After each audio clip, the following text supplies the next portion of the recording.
আমি 18 কোটি মানুষের দায়িত্ব নিয়ে বলছি, তাড়াতাড়ি অবিলম্বে এই শয়তানকে আপনারা বাদ দিন।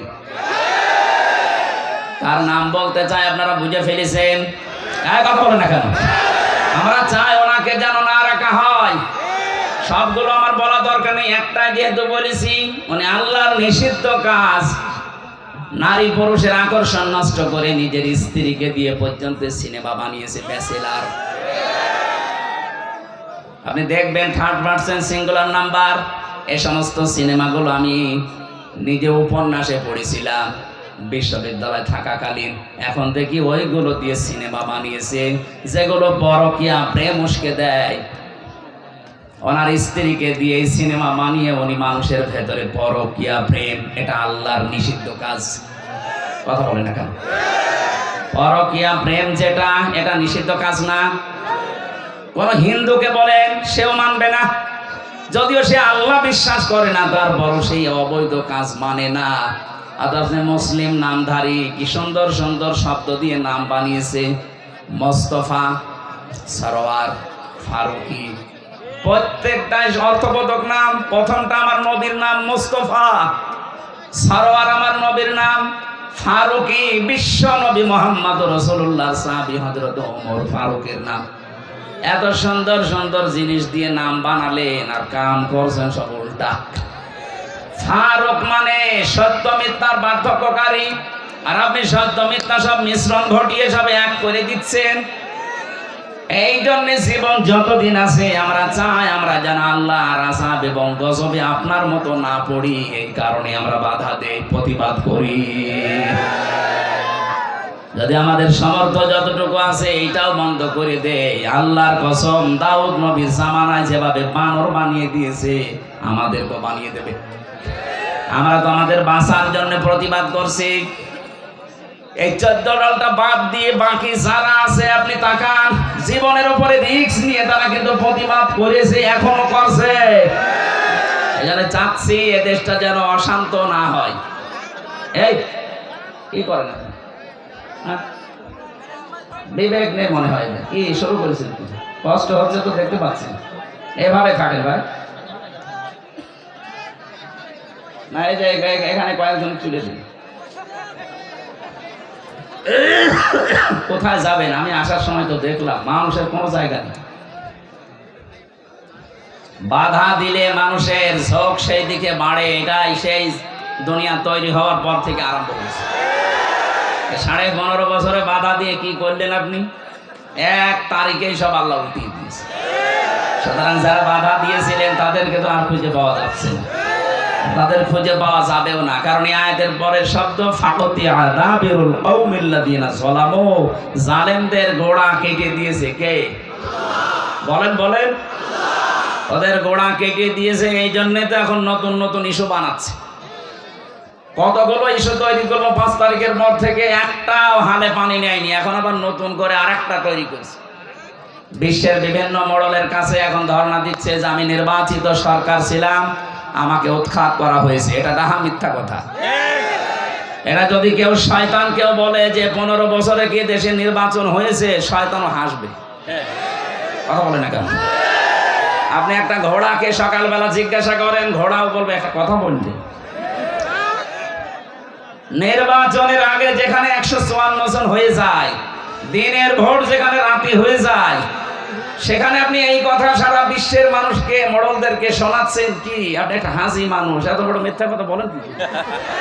আমি আর নাই বললাম, সুতরাং হাসি মানুষের কথা বলা ঠিক না। আপনার কথার কারণে আজ কিন্তু আমরাও কালার হয়ে যাচ্ছি বাইরের দেশে।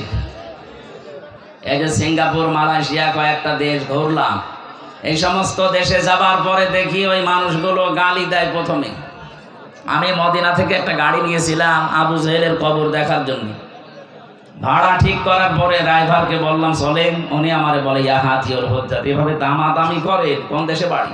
যে তুমি বাংলাদেশ। হারামি। হারামি মানে? আচ্ছা আপনাকে বলি না, যে আপনার দেশে যে দায়িত্ব আছে ওইটা কি? যা বলেন আপনি বলেন, আপনার সাথে আমি আরো 2 লাইন বেশি বলছি।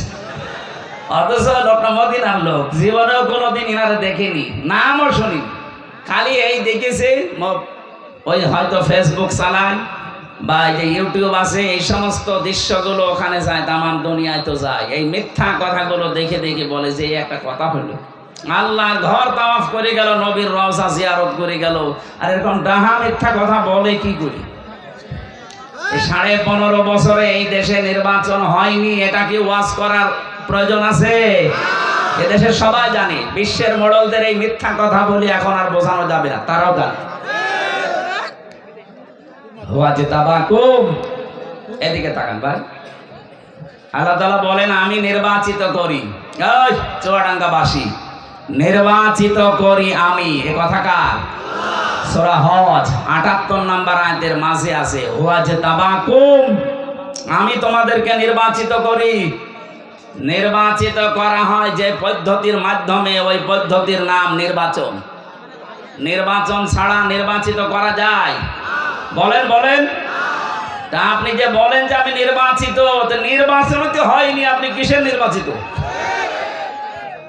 এই ষড়যন্ত্র বন্ধ করার জন্য খুব ভালোভাবে যারা দায়িত্বে আছেন তাদেরকে বলছি, তাড়াতাড়ি করে একটা সম্মানজনক সময় নিয়ে, এই নতুন নতুন করে উপদেষ্টা না বানিয়ে খুব তাড়াতাড়ি করে এই দেশে একটা নির্বাচিত সরকারের হাতে দেশটা ছেড়ে দিন, তাহলে ওদের এই দুর্বিসন্ধি সব নস্যাৎ হয়ে যাবে।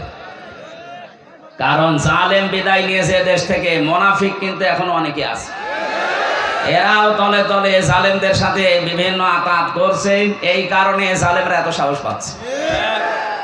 এজন্য আপনাদের আহ্বান জানাচ্ছি, যা করেছেন, যা করা হয়েছে, এটা যদি এখন ক্ষমা পেতে চান, একটা পদ্ধতি মাত্র বাকি আছে, তাছাড়া কোনো পদ্ধতি নেই তাদেরকে মাফ করার। আমি ওইটা বলি, তারপরে তাফসিরে যাচ্ছি নাকি বলেন। নবীজির কাছে একটা মহিলা এসেছে, যুবতী মেয়ে, বলছে হে রাসূল আমি জিনা করে ফেলেছি। 3 বার বলার পরে নবীজি বলেন কথা কাউকে বলবা না, চেপে যাও। মেয়েটা বলে না, আপনি আমাকে মুক্ত করেন, জিনার এই অপরাধ থেকে আমি মুক্ত হয়ে দুনিয়া থেকে বিদায় নিতে চাই, এই অপরাধ নিয়ে আমি আল্লাহর দরবারে যেতে চাই না। কারণ আমি নিজে কোরআন পড়ি, কোরআন বসি, শয়তানের ধোঁকায় নফসের জালে কাজটা করে ফেলেছি, যৌবনের তাড়নায়। কিন্তু আমি এখন ক্ষমা পেতে চাই, মাপ পেতে চাই, মুক্ত হতে চাই, পরিত্রাণ পেতে চাই, আপনি আমাকে দয়া করে অপরাধ থেকে মুক্ত করেন। নবীজি বললেন ঠিক আছে, এখনই না, বাড়ি চলে যাও, সন্তানটা যতদিন খালাস না হবে ততদিন আসবা না। ঠিক 10 মাস 10 দিন পরে এসেছে, বলে হে রাসূল এই দেখেন আমার ছেলে। নবীজি বললেন না, এখন না, এই সন্তানের তো বাবার ঠিক নেই, এই জন্য তোমাকে 2 বছর দুধ দেওয়া লাগবে। এখানে আলেম আছে বসে, তাদেরকে বলছে সন্তানকে দুধ দেওয়া লাগবে। নবীজি মাকে বললেন কেন? সন্তানের দুধ দেওয়ার দায়িত্ব মায়ের না বাবার? না না, আপনি আন্দাজে বলতে বাবা। আলেমরা তো কিছু বলছে না, আপনি কথা বলেন কেন? সূরা বাকারা 2 নম্বর পারা 17 নম্বর পৃষ্ঠার 1ম নম্বর লাইনের 232 নম্বর আয়াতে আছে, এটা মাঝের অংশে আছে। আমি আলেমদেরকে বলছি এবার এই আয়াতটা নিয়ে লেখাপড়া করবেন, অন্তত 20টা তাফসীর মিলাবেন আধুনিকভাবে, দেখবেন নতুন তথ্য বের হবে এখান থেকে। এতদিন আমিও জানতাম এইটা।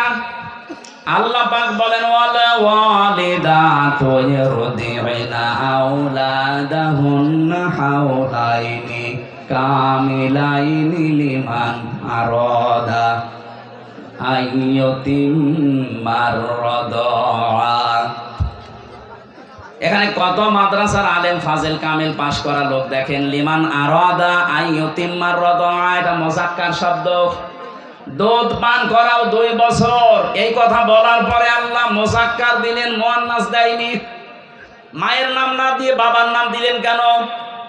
সন্তানকে দুধ খাওয়ানোর খরচ, যত রকমের কষ্ট, যে টাকা পয়সা খরচ হবে, যা ব্যয় লাগবে 2 বছরে সব বাবার দায়িত্ব, মায়ের কোনো দায়িত্ব নেই।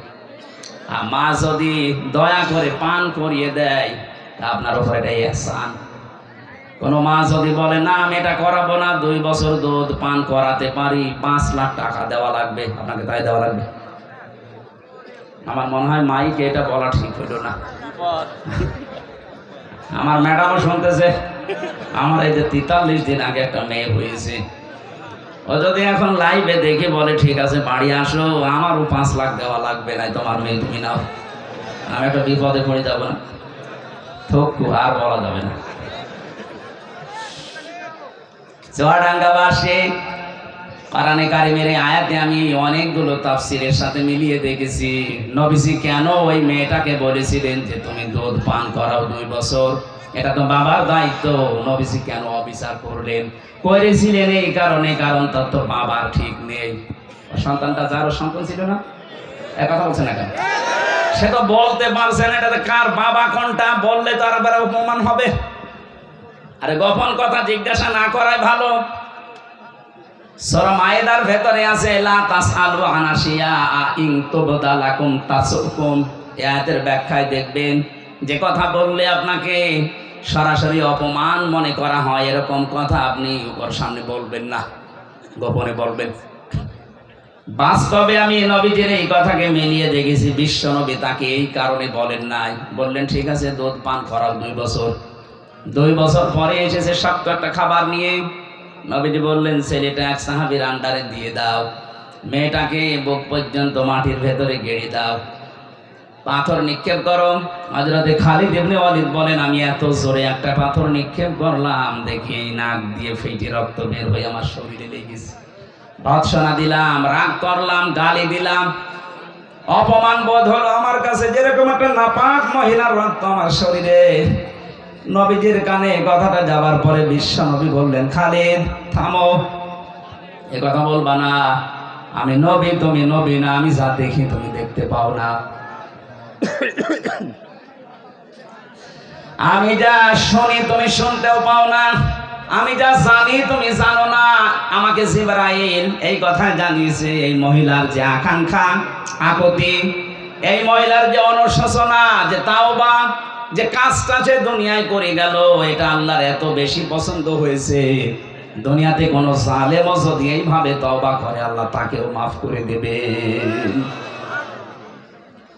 15.5 বছরে যারা জুলুম অত্যাচার নির্যাতন, মানুষের দোকান বন্ধ করে দিয়েছেন, মানুষের বাড়ি ঘর ভেঙে দিয়েছেন, চাঁদাবাজি করেছেন, খুন গুম মিথ্যা মামলা মিথ্যা সাক্ষী দিয়ে মানুষের জীবন নষ্ট করে দিয়েছেন, আয়না ঘর পর্যন্ত বানিয়েছেন, কথা বলে না কেন? আমি মাত্র 10 দিন ছিলাম মাটির নিচে, তাই আমার জীবন অতিষ্ঠ হয়ে গিয়েছিল। অথচ আমি দেখেছি ওখানে কেউ 8 বছর 10 বছর 14 বছর পর্যন্ত আছে। এই যে এত বড় বড় নখ হয়ে গেছে, চুল দাড়ি গপ মনে হচ্ছে জঙ্গল থেকে বেরিয়ে এসেছে।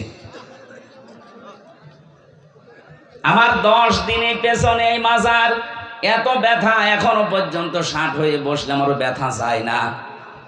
মুফতি ফখরুল আমার সাথে ছিল, আমাকে বলছিল ভাই আপনার সাথে কি করা হয়েছে আমি জানি না, আমার এই পায়ের ভেতর দিয়ে হাত দিয়েছিল, এইভাবে হাত দিয়ে সামনে যে লোহার ব্যারিকেড এই জায়গায় টাঙিয়ে দিয়েছে, এরপরে দিয়েছে ওই জায়গায় হ্যান্ডকাপ লাগিয়ে। আরে তো 5 মিনিট 10 মিনিট না, 24 ঘন্টা এভাবে তালা লাগানো থাকে। 1.5 মিনিট থেকে 2 মিনিট সময় দেয় টয়লেট করার জন্য। সকালে কয়েকটা পচা ছোলা দেয়, দুপুরে যে খাবার দেয় মনে হচ্ছে কেউ মাখিয়ে দিয়েছে, খেলে খান, না খেলে ফেলে দেন। কেউ তো জানে না দুনিয়ায় যে আপনি বেঁচে আছেন কিনা। এই যে এত বড় বড় নখ দিয়ে মানুষ দেখলাম দেওয়ালের সাথে খুশিয়ে খুশিয়ে লিখে রেখেছে মোবাইল নাম্বার, নিচে ছোট করে লিখেছে ভাই যদি কেউ বাইরে যেতে পারেন এই নাম্বারটা একটু বলবেন যে আমি বেঁচে আছি। এখনো পর্যন্ত জালেমরা বলে আমরা কি করেছি মানে এটা মানুষের কাজ। রিমান্ডে যারা আমার দায়িত্বে ছিল মাঝে মাঝে ভাবতাম আল্লাহ এই মানুষগুলো বাইরে যে এরা সংসার করে কি করে, এদের কি বিবেক মরে গেছে নাকি? এরকম কঠিন অবস্থায় একটা মানুষকে 24 ঘন্টা 3 বছর 5 বছর 8 বছর 10 বছর 14 বছর রেখে দিয়েছে। শোয়া কি জিনিসও জানে না, এটা যে কোন বছরও বলতে পারে না, এটা কোন মাস চলছে ওর জানা নেই, এটা কি বার কয়টা বাজে ও কিচ্ছু জানে না। এটা 5 দিন না জানলে তো আপনার খারাপ লাগবে, আর 14 বছর লোকটা জানেই না এটা দুনিয়া না কোন জায়গা। 24 ঘন্টা অন্ধকার। এই কঠিন পরিস্থিতি যারা তৈরি করেছিলেন, যারা এর সাথে জড়িত, এখন যদি তারা বলে আস্তাগফিরুল্লাহ, আল্লাহ মাফ করে দাও, হবে? আরে ভাই, আপনি তো আল্লাহর কাছে অপরাধ করেননি, আপনি অপরাধ করেছেন হামজার কাছে। আপনার কারণে আমার মেয়েটা আমার এখনো পর্যন্ত চেনে না। 3টা বছর আপনি ফাঁসির কন্ডেম ছেলে আমার রেখে দিলেন। কি করেছিলাম বলেন তো? আমি আপনার মেয়ের দিকে তাকিয়েছি, আর আপনার যে মেয়ে, ও কি তাকানোর মতো? না, যে মেয়ে, ও কি তাকানোর মতো? আমি তাকাবো ওই দিকে কোন কারণে? কয়েকদিন আগে আমার মামলা সব খারিজ হয়ে গেছে, আদালত কর্তৃক প্রমাণিত যে আমি নির্দোষ, আমার কোনো দোষ নেই। এই নির্দোষ মানুষটার উপরে আপনি এই অত্যাচার করলেন। 11 ঘন্টা আমার মা বাবা আর শ্বশুর শাশুড়ি স্ত্রী কষ্ট পাবে জন্য আমি বলি নাই। কালো কাপড় দিয়ে আমার চোখ বেঁধে দিয়ে, পেছনে হ্যান্ডকাপ লাগিয়ে, ডান্ডা বেড়ি দিয়ে পার মাজার সাথে দড়ি দিয়ে 11 ঘন্টা মাটির নিচে আমারে টাঙিয়ে রেখেছে। আমি জানি না যে কোন ওয়াক্ত নামাজ চলছে, আন্দাজে 4 ওয়াক্ত নামাজ পড়েছিলাম ইশারায়। নামাজের কথা বললে শুধু গালি দেয়। নামাজ পড়লে যদি কিছু হয় তা আমার হাত থেকে আপনারা নিয়ে থাকতো। দেখেছেন কি কথা? কি বলবেন তারে? বলে আল্লাহরও ভুল ধরে। আমি তো হামজা ছোট মানুষ, আল্লাহরও ভুল ধরে। এই কাজগুলো যারা করেছেন, আমি সহ 1,10,000 মানুষ জেলখানায় ছিল ওই সময়। আমি যতটুকু দেখেছি 100 জনের প্রায় 70 জন মানুষ মিথ্যা মামলায় জেল খাটতেছে, কিচ্ছু জানে না। আপনার কারণে মাওলানা মহিউদ্দিন 8-10 বছর 15 বছরও বাড়ি থাকতে পারে না, ওর চরিত্র খারাপ। আপনার জমির আইন ঠেকেছে, এক কথা বলে না কেন? এরকম বহু মহিউদ্দিন বাংলাদেশে, কত মানুষ। আমি এক একজনের সাথে ছিলাম। জনাব তারেক জিয়ার পিএস নুরুদ্দিন মিয়া অপু ভাই আমার সাথে ছিলেন 3 বছর। ওনার বন্ধু গিয়াসউদ্দিন মামুন ছিলেন 17 বছর আছে, বের হয়েছে কিছুদিন আগে। বিএনপির এক একজন মানুষের নামে আমি মামলা দেখেছি, 313টা, 536টা পর্যন্ত মামলা পেয়েছি। আমার যে খাবার দিয়েছে তো বলতাম, ভাই কয়টা মামলা, কি করেন? বিএনপি করতাম, বড়গোনায় বাড়ি, মামলা কয়টা? 313টা। মনে হচ্ছে বদরের ময়দান কায়েম করে ফেলেছে। বলে তো একটা মানুষকে 313টা মামলা দেয় কোন বিবেকে? আমারে তো 2টা দিয়েছিল, তাই 3 বছর। ও 313টা তো কিয়ামত হয়ে যাবে। কথা বলে না কেন? এই জন্য আমি আপনাদেরকে বাঁচাতে চাই। এটা যেহেতু রেকর্ড হচ্ছে, সারা পৃথিবী কালকে যাবে, এমনকি যারা পালিয়েছে ওই জালেমরাও শুনছে। আপনারা যদি এখনো পর্যন্ত মাপ পেতে চান, শুধু আস্তাগফিরুল্লাহ হবে না, যার কাছে যে ধরনের অপরাধ করেছেন আগে তার কাছে যে মাপ চাবেন, তার ক্ষতিপূরণ দেবেন, এরপরে পড়বেন আস্তাগফিরুল্লাহ। এই কথা বলেন না কেন? এই হাদিসের অর্থ যদি না বুঝে থাকেন, আপনার এই ওয়াজ শুনতে আসা, তাফসীর শুনতে আসা ব্যর্থ। বুঝেছেন কিনা বলেন তো? কিভাবে মাপ চাইতে হবে আমি পদ্ধতিটা বললাম।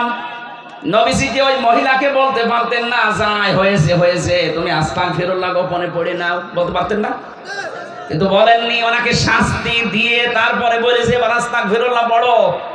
আজ আপনারা 15.5 বছরে যা করেছেন, পৃথিবীর ইতিহাস পাল্টিয়ে ফেলেছেন। সুতরাং এখন শুধু আস্তাগফিরুল্লাহ পড়লে হবে না, আপনাকে ফিরে আসার জন্য যার কাছে অপরাধ করেছেন তার কাছে স্বীকার করা লাগবে। এবং স্বীকার করলে হবে না, এই 15.5 বছরে তার যে ক্ষতি করেছেন ওই ক্ষতিপূরণ দেওয়া লাগবে। আপনার কারণে বহু মানুষ ব্যবসা করতে পারে নাই, চাকরি পায় নাই। এই কথা বলেন এখানে। মিথ্যা মামলায় ঝুলে ঝুলে জীবনটা নষ্ট করে ফেলেছে। কেউ আম বাগানে, কেউ বাঁশ বাগানে, কেউ ধানের খেতে শুয়ে শুয়ে রাত কাটিয়েছে বছরের পরে বছর। এত কিছু করার পরে আপনি এখন আস্তাগফিরুল্লাহ পড়বেন আর আল্লাহ আপনাকে মাফ করে দেবে, কি ইয়ার কি নাকি? আশা করছি আপনি হাদিসের অর্থ বুঝে ফেলেছেন এবং যারা শুনছে ওই জালেমরাও বুঝেছে। বাঁচতে যদি চান এই মহিলার মতো তাওবা করেন। এবার আমি একটা তথ্য বলছি, সূরা ফুরকান 68 নম্বর আয়াত। এই পৃথিবীতে 3টা অপরাধের সাথে যারা জড়িত থাকবে, এই মানুষগুলোর শাস্তি হবে ডবল। কয়টা? আর জোরে বলেন। এটা কিন্তু ক্লাস চলছে, ক্লাসে যদিও এভাবে কথাবার্তা হয় না, আপনারা বেশি বলছেন। ক্লাসের মতো জবাব দেবেন। 3টা অপরাধ করলে শাস্তি দেবে কয়টা? ডবল। জোরে বলেন কয়টা? এখন আপনি দেখেন তো এই 3 অপরাধ আপনার ভেতরে আছে কিনা। ওয়াল্লাযীনা লা ইয়াদউনা মা'আল্লাহি ইলাহান আখারা। আল্লাহ পাক বলেন যারা আমি আল্লাহর সাথে অন্য কাউকে ডাকে, এই যে মা'আল্লাহ, আল্লাহর সাথে অন্য কাউকে যারা ডাকে, এটা বাংলাদেশ, ভারত আর পাকিস্তানে বেশি। আমরা এই দেশগুলোতে আল্লাহকে ডাকি না তা না, আল্লাহর জিকিরও চলছে, কিছুক্ষণ পরে দেখি আল্লাহর পাশাপাশি অন্য কাউকে ডাক দেয়। ইয়া আলী বাবা, শাহ আলী বাবা, কেল্লা বাবা, ফতে বাবা বলছে, কথা বলছে না। যেই করুক সে যেন শুধরে নেয়। আল্লাহর সাথে অন্য কাউকে ডাকা, আরো জোরে বলেন, আরো জোরে বলেন। এমনকি আল্লাহর নামকে কেউ এলহাদ করতে পারবেন না, পরিবর্তন করে ফেলবেন না। ওয়াযারুল্লাযীনা ইউলহিদুনা ফি আসমাই, সূরা আরাফ 9 নাম্বার পারা 13 নাম্বার পৃষ্ঠা 4 নাম্বার লাইনের 180 নাম্বার আয়াতের মাঝে আছে। আল্লাহ পাক বলেন আমার নামকে তোমরা এলহাদ করবা না, উলট পালট করবা না, ছোট বড় করবা না। আজ যারা কালেমাকে লা ইলাহা ইল্লাল্লাহ পুরা কালেমা না পড়ে শুধু হালকা লাইলা লাইলা হবে, বলেন বলেন, শুধু ইল্লাল্লাহ ইল্লাল্লাহ হবে, আপনাকে পরিপূর্ণ করা লাগবে। তাম্মাত কালিমাতু রাব্বিকা সিদকান ওয়া আদলা। আল্লাহ বলেন আমার কালামটা পরিপূর্ণ করে দিয়েছি। আপনি কোথায় পেয়েছেন যে শুধু লাইলা লাইলা বলা লাগবে? এই জন্য আল্লাহর নামকে কেউ যদি এলহাদ করে, পরিবর্তন করে ফেলে, আল্লাহ বলেন তাদের সাথে তোমরা ডাকবা না আমাকে। এরপরেও যদি বলেন আমার বাবা বলেছে, যান বাবার সাথে জাহান্নামে যান। এর চাইতে শক্ত কথা আমার জানা নেই। আমি আপনার বিবেকের উপরে কড়া নাড়লাম, এরপরও যদি কারো বিবেকে কাজ না করে জানতে হবে ওর বিবেকের উপরে কুকুরে পোশাক করেছে। ও বলছে ঠিক। তাহলে আজকে থেকে সিদ্ধান্ত নিয়ে যাবেন এই মাহফিলে এসে আল্লাহর সাথে অন্য কাউকে আমি আর ডাকবো না, এমনকি রাসূলুল্লাহকে না। রাসূলুল্লাহর নামে জিকির করা জায়েজ নেই। যারা না বলছে ইয়া রাসূলুল্লাহ ইয়া রাসূলুল্লাহ জিকির করেন, আপনি শিরক করছেন। জিকির হবে কার নামে? দরুদ হবে রাসূলুল্লাহর নামে। সোহেল চৌধুরী নায়ক, নাম শোনেননি? এই লোকটা হত্যার মামলার যে আসামি ছিল মামুন ইমন, এনে আমার সাথে ছিল, মাঝে মাঝে আসতো। তো ভেতরেও এরকম মস্তান। ও দেখতাম ফজরের আগে আমরা যখন তাহাজ্জুদ পড়তে উঠি ওই সময়, এখন বের হয়েছে 25 বছর পরে বের হলো, ওই সময় দেখেছি উনি জিকির করছে উঠে, ইয়া রাসূলুল্লাহ ইয়া রাসূলুল্লাহ। কি গো? একদিন বললাম ভাই আপনি এই জিকির করেন মানে? মহাব্বতে। না, এটা মহাব্বতের জিকির না, আপনি শিরিক করছেন। এই আয়াত দিয়ে তাকে আমি বুঝিয়েছিলাম আল্লাযীনা লা ইয়াদউনা মা'আল্লাহি ইলাহান আখার। আল্লাহ পাক সাথে ডাকছেন, আল্লাহর সাথে সাথে আপনি অন্য কাউকে ডাকতে পারবেন না। ওর পরে দেখলাম তার কয়েকদিনের ভেতরে এই জিকির বাদ দিয়ে আল্লাহর 99টা নাম মুখস্থ করে ফেলেছে। তখন পাঁচে মাঝে জিকির করতো, ইয়া রহমান ও ইয়া রহিম ও ইয়া গফফার। হ্যাঁ, এটা করেন। ওয়ালিল্লাহিল আসমাউল হুসনা ফাদউহু বিহা। আমি আল্লাহর অনেক সুন্দর সুন্দর নাম আছে, যে নামে পারো আমাকে ডাকো, কিন্তু সাবধান আমার নামকে উলট পালট করবা না। সুতরাং যারা দলিল বিহীন এই জিকির করেন, আল্লাহর সাথে অন্য কাউকে ডাকেন এবং আল্লাহর নাম অর্ধেক করে ফেলেন অথবা আল্লাহর নামের সাথে অন্য কিছু যোগ করেন, ছোট বড় করে ফেলেন, পরিবর্ধন করে ফেলেন, আপনারা থামবেন নাকি চালিয়ে যাবেন? আমি তো বলছি এটা শুধু আপনার জন্য না, এটা রেকর্ড হচ্ছে। সারা বাংলাদেশ সহ বিশ্বের বহু মানুষ এখন লাইভ দেখছে। আল্লাহর সাথে যারা অন্য কাউকে ডাকেন, আল্লাহর কসম আপনার শাস্তি হবে মরণের পরে ডবল। সুতরাং ওই ব্রাহ্মণবাড়িয়া তাহেরি ভাইয়ের মতো যেন কেউ জিকির করবেন না।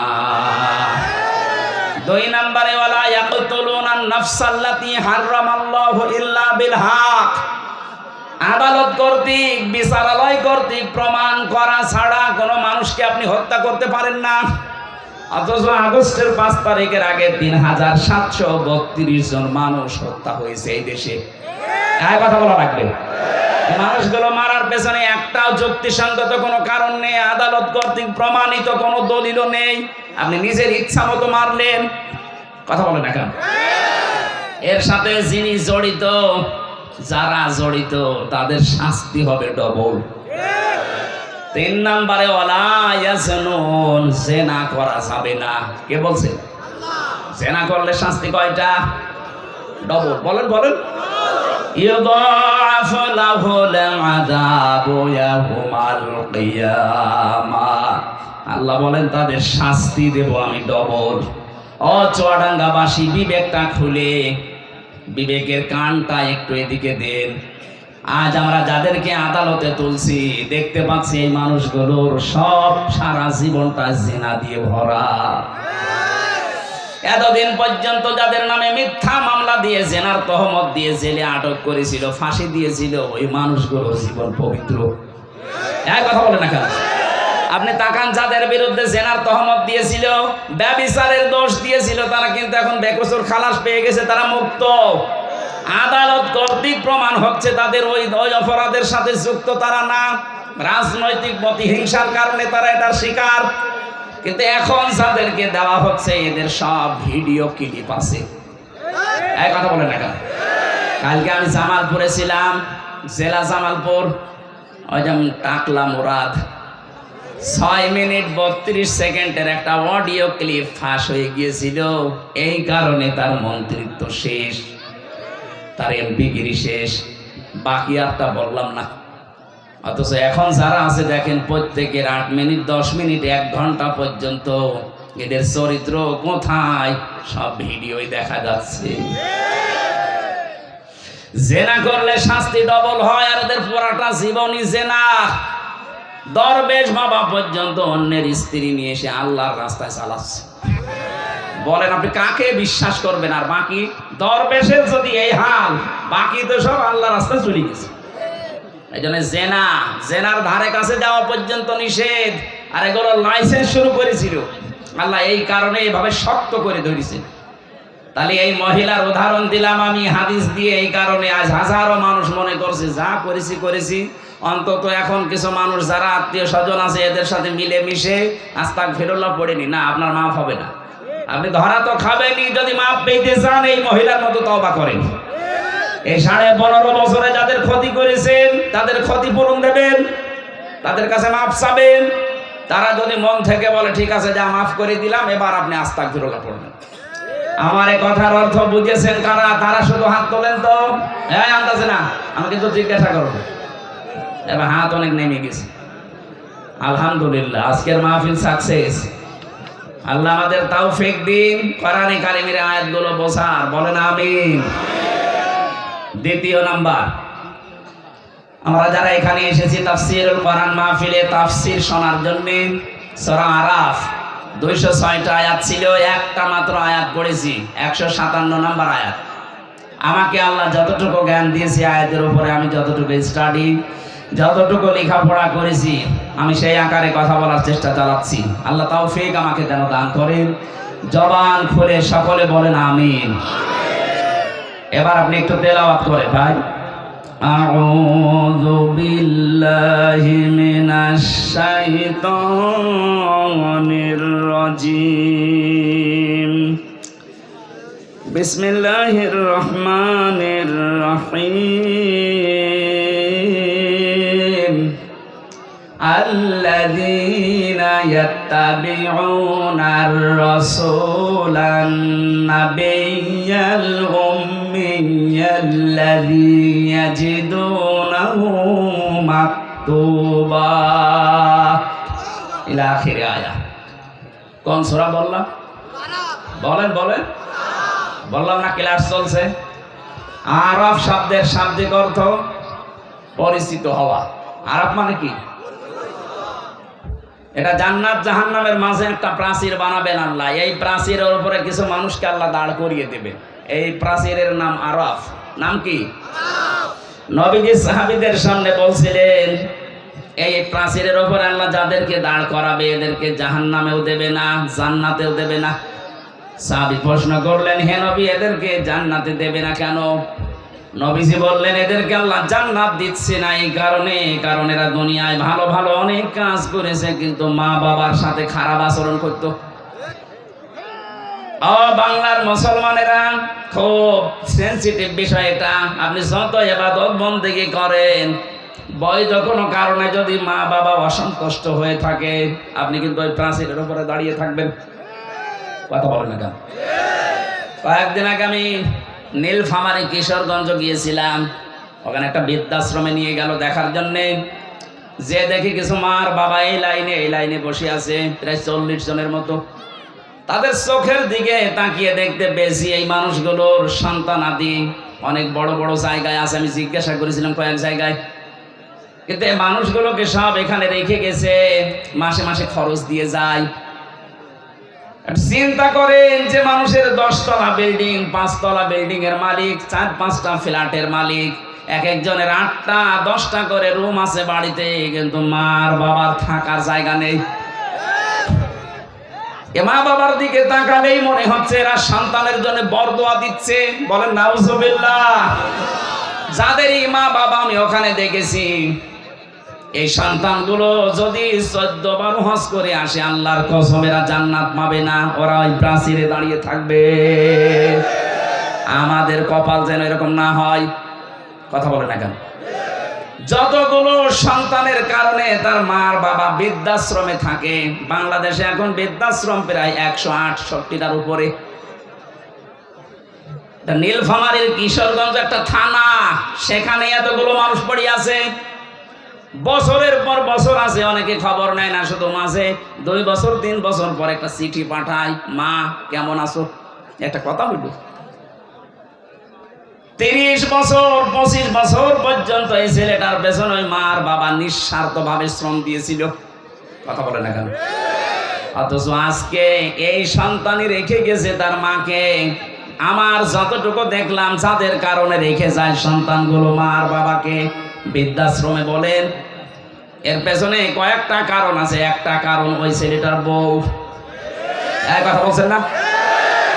হাজারো বউ এই দেশে আছে, তারা চাই না যে আমার শ্বশুর শাশুড়ি আমার সাথে একসাথে থাক। এরকম বউ দেশে নেই? সম্মানিত মা বোন, আমি জানি হাজার হাজার মা বোন আপনাদের সাথে ডবল, ওরা বিভিন্ন জায়গায় বসে আছে। আমি সবাইকে এক মনে করে কথা বলছি, আমার ইমান থেকে বলছি, সাবধান। আপনি শুধু নামাজ পড়ে রোজা রেখে কালো বোরকা পরে জীবনও জান্নাত যেতে পারবেন না। তিরমিজি শরীফের হাদিস, আল্লাহর নবী বলেন, যে মহিলার ভেতরে 4টা কাজ পাওয়া যাবে, ওই মহিলাকে আমার আল্লাহ জান্নাতের 8টা দরজায় খুলে দেবে। যে কোন দরজা দিয়ে যেতে পারবে, ও জান্নাতে কেউ বাধা দেবে না। জোরে বলেন সুবহানাল্লাহ। 1 নম্বরে, ইদা নাজারা ইলাইহা সাররাতুহু, যখন তার স্বামী তার দিকে তাকাবে তখন সে স্বামীকে আনন্দ দেবে। ওয়াইদা গাবা আনহা হাফিজাতুহু, যখন স্বামী থাকবে না, বাইরে চলে যাবে, তখন নিজের পরিবারে পরিবেশে নিজের ইজ্জত আবরু, নিজের স্বামীর সম্পদ আর সন্তানকে হেফাজতে রাখবে। এটা আজ 100 জনের প্রায় 95টা মহিলা ঠিক রাখতে পারছে না। স্বামী বাইরে চলে গেলেও দিন পায়। কথা বলেন না কেন? ফাতেমাতুজ জোহরার সাথে যে মহিলা জান্নাত যাবে, জামিলা, তার জীবনী পড়েছি। তাকে আল্লাহ জান্নাত দেওয়ার পেছনে 2টা কারণ। 1 নাম্বার, এসে স্বামীর অনুমতি ছাড়া কোনোদিন বাইরে যায়নি, কারোর সাথে দেখাও করেনি।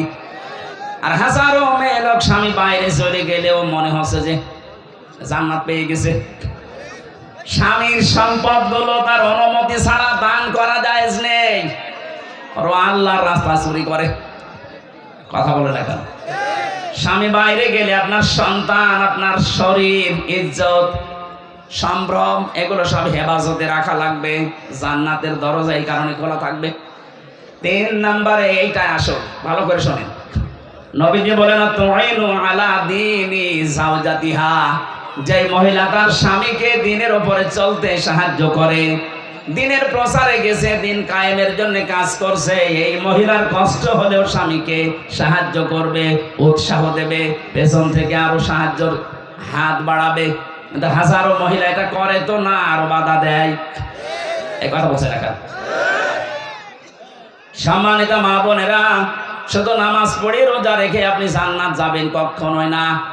অতএনু আলা দীনি জাওজাতিহা, আপনার স্বামীকে দিনের কাজে চলার জন্য, দিনের পথে চলার জন্য যতটুকু সমর্থ আছে সাহায্য করবেন, উৎসাহ দেবেন, এগিয়ে দেবেন। হযরতে খাদিজাতুল কুবরা রাদিয়াল্লাহু তাআলা আনহা, আল্লাহ তাকে সালাম দিয়েছিলেন। পৃথিবীতে দুইজন মহিলার জীবনী পেয়েছি, আল্লাহ নিজে সালাম পাঠিয়েছেন। একজন হযরতে আসিয়া, দুই নম্বরে হযরতে খাদিজা। আসিয়াকে আল্লাহ সালাম দিয়েছিলেন তার স্বামীর অত্যাচারের কারণে, খাদিজাকে আল্লাহ সালাম দিয়েছিলেন তার স্বামীর ভালোবাসার কারণে। জোরে বলেন আল্লাহু আকবার। খাদিজাকে আল্লাহ সালাম পাঠালেন তার স্বামীর মহব্বত, ভালোবাসার কারণে। নবীজি বলেন, আমি যত রাতে আসি, যতবার আসি, খাদিজাকে কোনোদিন আমি ঘুমন্ত অবস্থায় পাইনি। যখনই এসেছি শুধু একটা বার ডাক দিয়েছি, সঙ্গে সঙ্গে খাদিজা আমার জন্য দরজা খুলে দিয়েছে। জিজ্ঞাসা করতাম, কেন এ কাজ করো, ঘুমাতে পারো না? খাদিজা আমাকে প্রতিবার শুনিয়েছে, স্বামী আমার, আমি জানি আপনি দিনের কাছে বাইরে থাকেন, দিনের প্রসারে, দিনের প্রসারের জন্য আপনার পেছনে 24 ঘন্টা মানুষ লেগে আছে, কখন কোন ক্ষতি হয়ে যায় এই টেনশনে আমার তো ঘুম আসে না।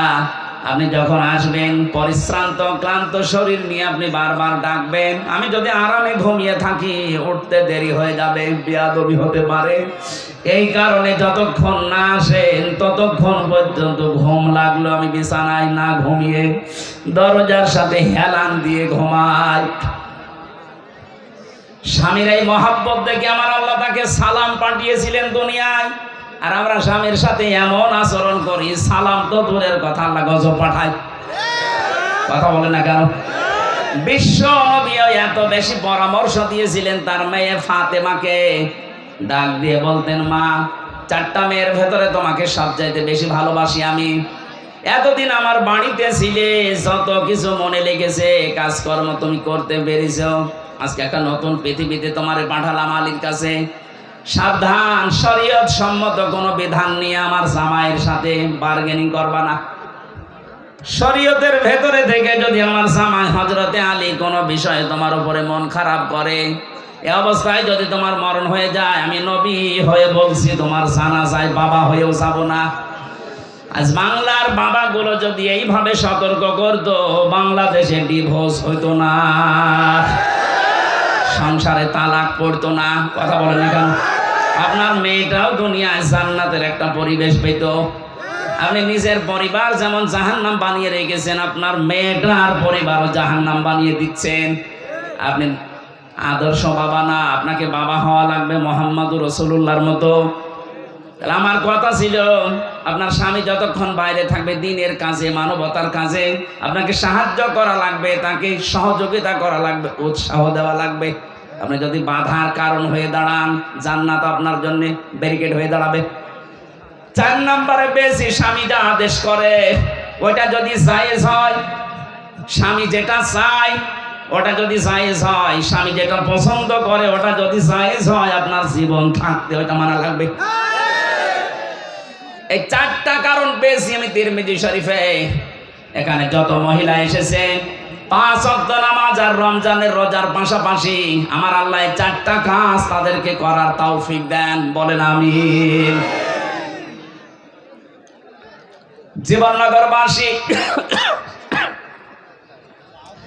আরাফ নামক স্থানে মা বাবার সাথে বিয়াদবি করার কারণে আপনি দাঁড়িয়ে আছেন। নবীজি বলেন এরা জাহান্নামেও যাচ্ছে না। সাহাবী বললেন কেন? নবীজি বলেন এই মানুষগুলো আর যাই করুক না কেন দুনিয়াতে, এরা ইসলামী আন্দোলন করতো, ইসলাম কায়েম করার জন্য এরা চেষ্টা চালাতো। এই দুনিয়াতে ইসলাম কায়েম হোক এজন্য সর্বাত্মক চেষ্টা চালিয়েছে। কায়েম হয়নি, ওর দোষ নেই, ও তো চেষ্টা করেছে। এই জন্য ওকে আমি আল্লাহ জাহান্নামে দেব না। সূরা সফ 10 নম্বর আয়াতের দলিল আছে। এটা থেকে প্রমাণ পাওয়া যায় যারা দিন কায়েমের জন্য চেষ্টা চালাবে তাদের আর যাই হোক জাহান্নামে যাওয়া লাগবে না। কিন্তু অশনি সংকেত এইটা হাদিসের শেষে কিন্তু আর বলা নেই যে কোথায় যাবে। বলেন তো আপনি জাহান্নামে গেলেন না, জান্নাতও যেতে পারলেন না। আরাফ নামক এই প্রাচীরের ওপরে যদি আমরা কেউ দাঁড় হয়ে পড়ি, আমাদের মতো কপাল খারাপ কারো আছে? এটা যা করবেন চিন্তা ভাবনা করে। আল্লাহ পাক এই সূরার ভেতরে একটা আয়াতে ঘোষণা দিচ্ছেন, আল্লাযীনা ইয়াত্তাবিউনার রাসূলা। এই আয়াতের ভেতরে আমি 13টা কাজ পেয়েছি, একটু খেয়াল করে শুনবেন। কাজ আছে এর ভেতরে 13টা। 6টা কাজ। 1 নম্বরে আছে পরিচিতি, 2 নম্বরে আছে সকল ন্যায় এবং অন্যায়ের আদেশ আর নিষেধ, 3 নম্বরে পবিত্র বস্তু হালাল করা, 4 নম্বরে অপবিত্র বস্তুগুলো হারাম করা, 5 নম্বরে বোঝা, চাপানো বোঝা এবং বন্ধন যেটা সেটা থেকে আল্লাহ মুক্ত করে দেওয়া, 6 নম্বরে উৎকর্ষ সাধন করা মানব জীবনের। এই যে 6টার পরে আমার আল্লাহ এই আয়াতের শেষের দিকে জানিয়েছেন যে নবী আর রাসূল তোমাদেরকে পাঠালাম, তার দায়িত্ব ছিল দুনিয়ায় 3টা। তোমাদেরকে কিয়ামত পর্যন্ত এই 3টা দায়িত্ব পালন করা লাগবে। তার প্রতি ঈমান আনতে হবে, সম্মান করা লাগবে, সাহায্য করা লাগবে, সহানুভূতি দেখানো লাগবে। তার প্রতি যে আলো আমি পাঠিয়েছি তার মানে কোরআন শরীফ, এইটার উপরে অনুসরণের মাধ্যমে জীবন চালাতে হবে। শেষের শব্দ হচ্ছে উলাইকা হুমুল মুফলিহুন, এরা সফল কাম। এবার আসেন আমরা আয়াতের ব্যাখ্যায় যাই। 1 নম্বরে আল্লাযীনা ইয়াত্তাবিউনার রাসূলা, যারা অনুসরণ করছে করবে। ইয়াত্তাবিউনা এটা মুজারে, বর্তমান ভবিষ্যৎ, প্রেজেন্ট ফিউচার। যারা অনুসরণ করছে এবং করবে কার? রাসূল, নবী, উম্মি, 3টা পরিচয় দিয়েছেন। এই একটু খেয়াল করে শোনা লাগবে এটা। আল্লাহ পাক যার অনুসরণ করার জন্য আমাদের সবাইকে আদেশ দিচ্ছে, তার পরিচয় কয়টা বললাম? 3টা। আরো জোরে বলেন কয়টা? 1 নম্বরে তিনি রাসূল, 2 নম্বরে তিনি নবী, 3 নম্বরে তিনি উম্মি। এখন রাসূল কাকে বলে, নবী কাকে বলে, উম্মি কাকে বলে? আমার আয়াতের মূল শব্দের তাফসীর করার নিয়ত ছিল ইয়ামুরুহুম বিল মারুফ ওয়া ইয়ানহাহুম আনিল মুনকার, এই 2টা শব্দে। বাকিগুলো আপনারা তাফসীরে ফি জিলালিল কোরআন, ইবনে কাসির, মারিফুল কোরআন আর তাফসীর হাক্কানি, এই 4টা তাফসীরে থেকে আমার আজকের আলোচনা। এগুলো একটু দেখে নিয়েন, আরো বিস্তারিত জ্ঞান পাবেন। এমন রাসূলের পরিচয় দিয়ে আল্লাহ অনুসরণ করার কথা বললেন, তার প্রথম পরিচয় তিনি মুহাম্মদ ইবনে আব্দুল্লাহ না, তিনি রাসূল। কি? আমি এবার আলেমদেরকে বলছি, রাসূল হওয়ার জন্য ওনাকে যে সময় বেঁধে দিয়েছিলেন আল্লাহ, জন্মের পর থেকে কিন্তু ওনাকে কেউ রাসূল বলে নাই। পুরা আরব জাহানের ভেতরে ওনাকে বলতো আল আমিন, আস সাদিক অথবা মুহাম্মদ ইবনে আব্দুল্লাহ। কথা বলে না কেন? 1 থেকে 40 বছর কেউ পুরা আরব জাহানে রাসূল বলেছে? বলেন কখন বলেছে?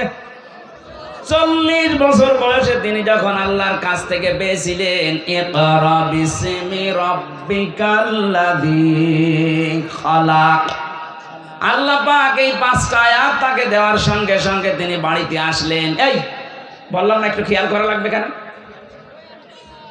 বাড়িতে আসার পরেই বললেন জাম্মিলুনি জাম্মিলুনি ইয়া খাদিজা, আমাকে ঢেকে দাও, আমি ভয় পেয়েছি। হযরতে খাদিজা ওই দিন তাকে 5টা কথা শুনিয়েছিলেন।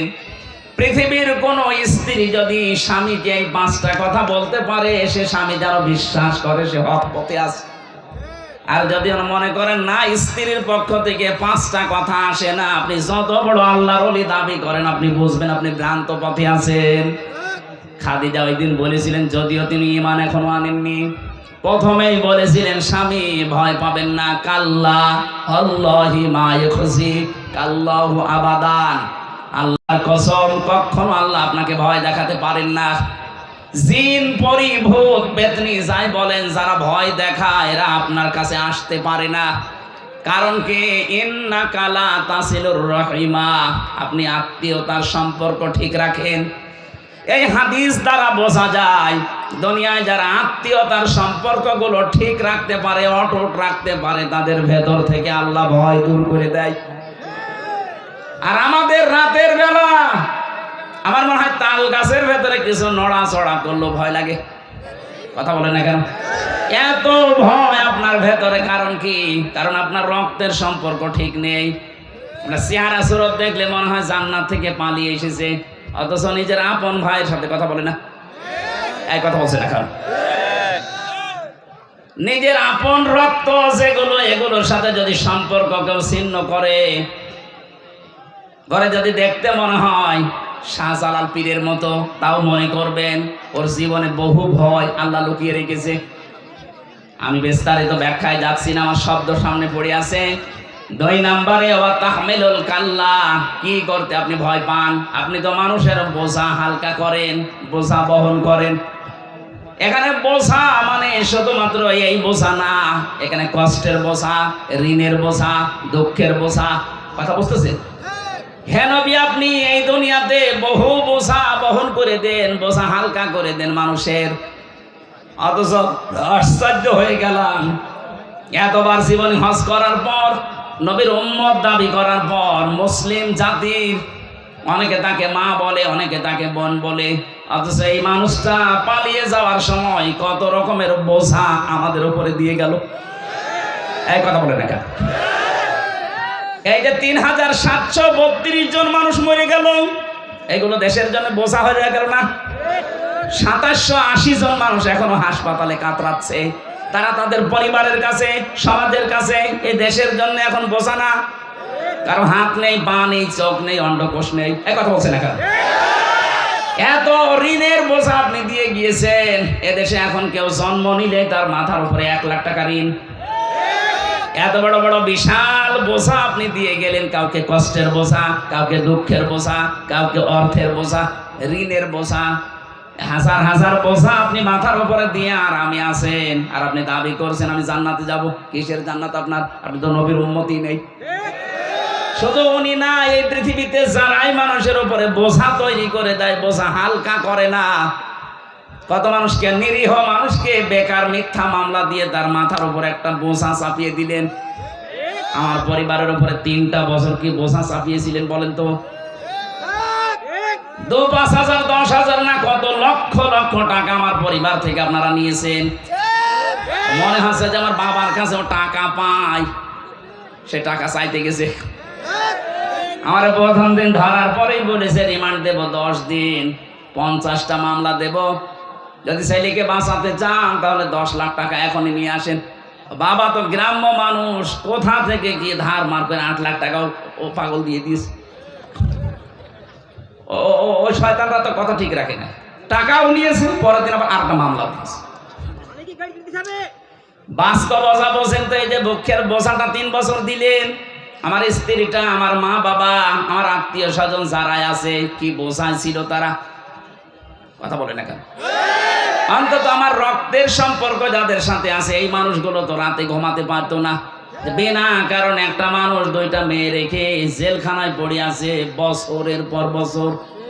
আমার শরীরে এখন বিভিন্ন রোগ শুধু এই কারণে। এত কষ্ট আপনি দিয়েছিলেন, আমি চাই আপনাকে এরকম 3 বছর জেলে রাখা হোক।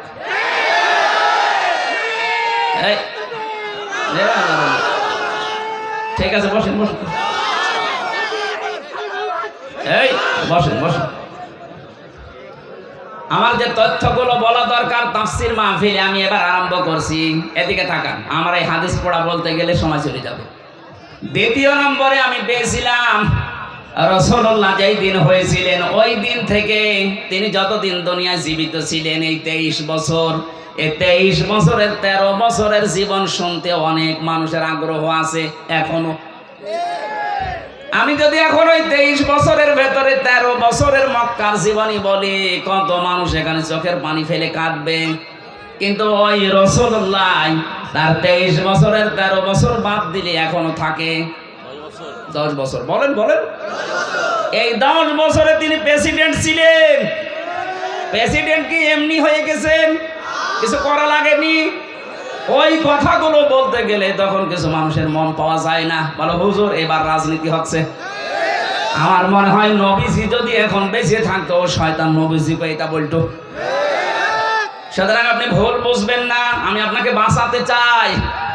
আশা করছি আপনি এই বুঝটা নিয়ে যাবেন। এমন রাসূলকে অনুসরণ করার কথা বলা হচ্ছে যার রাসূলুল্লাহর বয়স শুধু এই 10 বছর 13 বছর না, পুরা 23 বছর। কথা বলেন না কেন? তাকে অনুসরণ করা লাগবে কি শুধু 13 বছর? আরো জোরে, কয় বছর? 23 বছর। আগের 23 বছর তিনি হিলফুল ফজল গঠন করার মাধ্যমে কাটিয়েছিলেন। 17 থেকে 40 এই 23 বছর। বাকি 23 বছর কোরআনে কারীম হাতে নিয়ে তিনি এমন বিপ্লব ঘটিয়েছেন, কিয়ামত পর্যন্ত এইরকম বিপ্লব কেউ ঘটাতে পারবে না। জোরে বলেন সুবহানাল্লাহ। বিশ্ব নবী যেমন বলেছিলেন খায়রুল কুরুনি করনি, আমার যুগ শ্রেষ্ঠ যুগ। হয়তো সেরকম সেই শ্রেষ্ঠ যুগ এই পৃথিবীতে আর হবে না, কিন্তু শান্তির যে সমাজ তিনি প্রতিষ্ঠা করেছিলেন ওই নমুনা দেখানো যাবে। যারা হজে যায়, এই যে মাওলানা মহিউদ্দিন, আমার শ্বশুর এবং মাওলানা সুলতান সাহেব যাচ্ছে, ওখানে প্রবেশ করার আগেই দেখবেন একটা আয়াত আমরা পড়ি, ওমান দাখালাহু কানা আমিনা। কোন মানুষ যদি এই কাবা শরীফের এরিয়ার ভেতরে আসে, আল্লাহ বলেন আমি তাকে নিরাপত্তা দিয়ে দেই। এই আয়াতটা কার? আরো জোরে। আমি আর কি মারার জন্য পড়ি না, এখানে শিক্ষা আছে।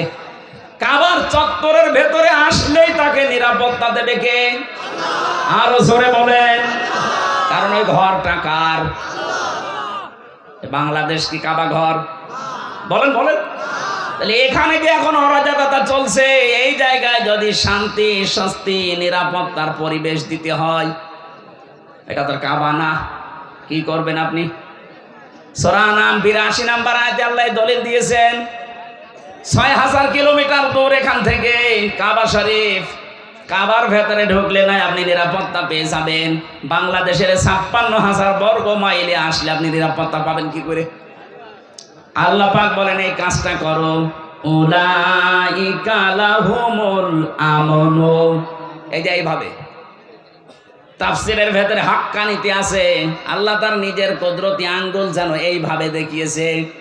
বাংলাদেশ নামক একটা দেশ আছে 257টা দেশের ভেতরে, এর ভেতরে চুয়াডাঙ্গা একটা জেলা আছে, এর ভেতরে জীবননগর থানা আছে, ওথলি একটা গ্রাম আছে। এই বাজারের ময়দানে যারা কোরআন শুনছে, আল্লাহ ঠিক যেন তার হাত এইভাবে দেখাচ্ছে যে উলাইকা, এই মানুষগুলো, উলাইকা লাহুমুল আমনু, এদেরকে আমি নিরাপত্তা দিতে চাই। এরাই নিরাপত্তার হকদার। কারা?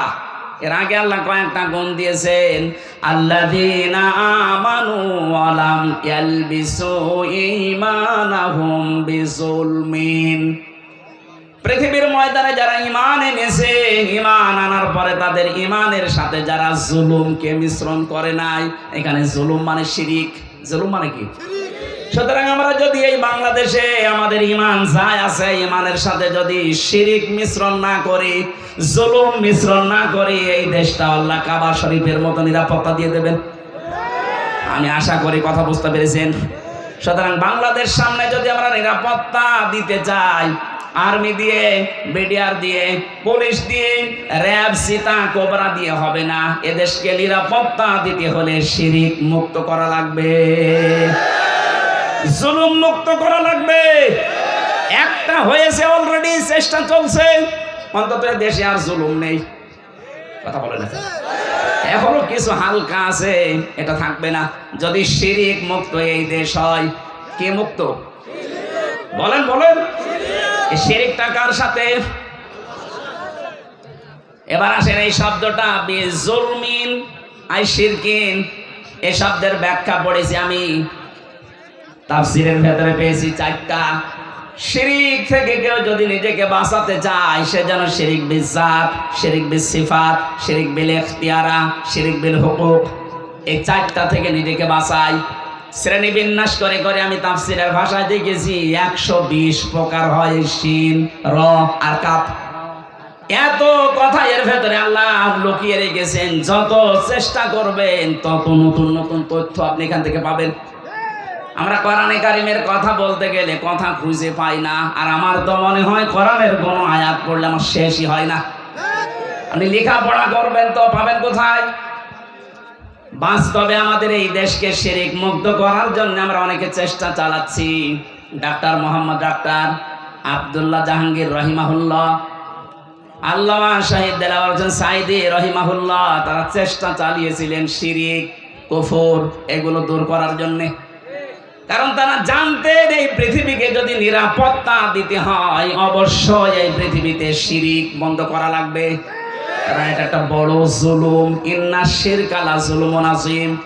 আমাদের চারিদিকে এমন এমন প্রতিবেশী আল্লাহ দিয়েছেন, সবগুলোই উল্টাপাল্টা। মায়ানমার, এই কথা বলছেন না কেন? চীন, ভারত, আর একদিকে সাগর। একটা প্রতিবেশীর ভেতরে দেখেন তো জুলুম ছাড়া শিরক ছাড়া আর কি আছে? আমরা যদি নিরাপত্তা এই দেশে পেতে চাই, আল্লাহর আশ্রয় ছাড়া কারো আশ্রয় নিয়ে সম্ভব হবে না। এই জন্য শিরক বিল জাত বন্ধ করা লাগবে, শিরক বিল সিফাত বন্ধ করা লাগবে, শিরক বিল ইখতিয়ার বন্ধ করা লাগবে, শিরক বিল হুকুক বন্ধ করা লাগবে। এটা তাফসীরে ইবনে কাসিরের ভেতর থেকে পড়বেন। আল্লাহ পাক বলেন, আমি আল্লাহ চাই তোমাদেরকে নিরাপত্তা দিতে। কাবা শরীফের ভেতরে আসলে যেমন নিরাপত্তা পেয়ে যাও, বাংলাদেশের ৫৬,০০০ বর্গ মাইলও নিরাপত্তা পেয়ে যাবে যদি দুনিয়ায় শিরক না থাকে। সর্বাত্মকভাবে চেষ্টা চালাতে হবে যে যেখানে আছেন, আমাদের বিশ্বাসে, আমাদের অনুভূতিতে, আমাদের পোশাকে, যে যেখানে আছে আমাদের কিন্তু শিরক চলছে। এজন্য যখন মউতের ফেরেশতা আসে ওই সময় এসে এই কথা বলে, আল্লাযীনা তাতাওয়াফাহুমুল মালাইকাতু তাজ্জিবিনা ইয়াকুলুনা সালামুন আলাইকুম উদখুলুল জান্নাতা বিমা কুনতুম তা'মালুন। বলেন আল্লাহু আকবার। সূরা নাহলের ভেতরে আছে এটা 14 নম্বর পারা 9 নম্বর পৃষ্ঠার 9 নম্বর লাইনে আছে 32 নম্বর আয়াত। আল্লাহ পাক বলেন, এই মানুষটা যখন শিরক মুক্ত জীবন গঠন করার পরে বিছানায় পড়বে, মউতের বিছানায় আছাড় খেয়ে, ওই সময় ফেরেশতারা এসে বলবে যে তাজ্জিবিন। তাজ্জিবিন মানে শুধু পোশাক পবিত্র করা না, তাজ্জিবিন মানে শুধু শরীর পবিত্র করা না। তাজ্জিবিন শব্দের শাব্দিক অর্থ তার চিন্তা, চেতনা, বুদ্ধি, মেধা, তার ব্যবসা বাণিজ্য, কর্মজীবন, তার পরিবার, তার অর্থনীতি, সমাজনীতি সব কিছু পরিষ্কার পবিত্র এগুলো করা লাগবে। আজ আমাদের সব কিছু পবিত্র হলেও এই দেশে এখনো পর্যন্ত অর্থনীতি পবিত্র হয়নি, সুদ দিয়ে পরিপূর্ণ। কথা বলে না কেন? জানি ঈমান বাঁচাতে হলে এই দেশে এখনো পর্যন্ত যারা সুদ থেকে মুক্ত হওয়ার জন্য চেষ্টা চালাচ্ছে, আপনি তাদের কাছে যাবেন, আমি নাম বলি না, আপনি নিজের বিবেকের কাছে প্রশ্ন করে দেখবেন যারা সুদ থেকে মুক্ত হওয়ার চেষ্টা চালাচ্ছে। আপনার একটা ঈমানের দাবি, যদি আপনি না করেন আপনি কিন্তু বিছানায় পড়ার পরে যখন ফেরেশতার কাছে ধরা খেয়ে যাবেন। তাজ্জিবিনা, যারা নিজেদের পবিত্র চিন্তা, শরীর, পোশাক, ব্যবসা বাণিজ্য, পরিবার, অর্থনীতি, সমাজনীতি, রাজনীতি, ধর্মীয় নীতি যেগুলো আছে সব পরিষ্কার পবিত্র করার চেষ্টা চালাবে।